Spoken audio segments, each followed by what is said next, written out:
కార్మికులు పంపించడం ఏంటండి, ఎంప్లాయీస్ని పంపించడం ఏంటి? ఇవన్నీ ఏమైపోతుంది, పరిశ్రమ పెట్టాలనుకునేవాడు పారిపోతాడు. ఇప్పుడు నేను 100 కోట్ల రూపాయలు తీసుకొచ్చి ఒకటి ఇక్కడికి రావాలనుకుంటే నా ఇష్టం వచ్చిన చోట నేను భూమి అడుగుతా, ఇవ్వు. నా ఇష్టం వచ్చిన సదుపాయాలు నేను అడుగుతా, ఇవ్వు. దాంట్లో రూపాయి అటు ఇటు అయినా ఒప్పుకుంటా.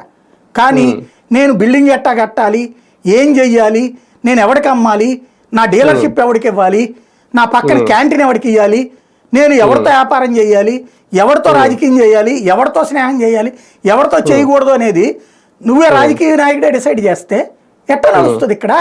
అంటే పారిశ్రామికవేత్తలకి ఈ ఇబ్బంది ఏ పార్టీ ఉన్నా ఉంటదేమో అండి. ఎందుకు ఉంటుంది? తమిళనాడులో ఏమైనా ఉందేమో కనుక్కోండి, కర్ణాటకలో ఏమైనా ఉందేమో కనుక్కోండి, హైదరాబాద్లో ఏమైనా ఉందేమో కనుక్కోండి.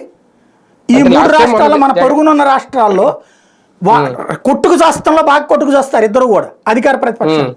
కానీ పరిశ్రమల జోలికి పోవట్లా, వ్యాపారస్తుల జోలికి పోవట్లా. ఒక్క ఇతను రియల్ ఎస్టేట్ జోలికి పోతే ఎంత నాశనం అయింది హైడ్రా పెట్టిన తర్వాత. రేవంత్ రెడ్డి కనబడుతుంది కదా సాక్ష్యం. అక్కడ ఒక్క హైడ్రా దెబ్బకి 64 రంగాలు కొట్టుకుపోయినాయి. నష్టపోతున్నారు లేదా అక్కడ? పరిశ్రమల జోలికి పోవట్లేదు అక్కడ. టీఆర్ఎస్ గొడవ పెట్టట్లా, వీళ్ళు గొడవ పెట్టట్లా. మీరు తమిళనాడులో కానీ కర్ణాటకలో కానీ కాంగ్రెస్ బీజేపీ బద్ధశత్రువులు. కర్ణాటకలో, తమిళనాడులో స్టాలిన్ అక్కడ బీజేపీ బద్ధశత్రువులు. AIADMK DMK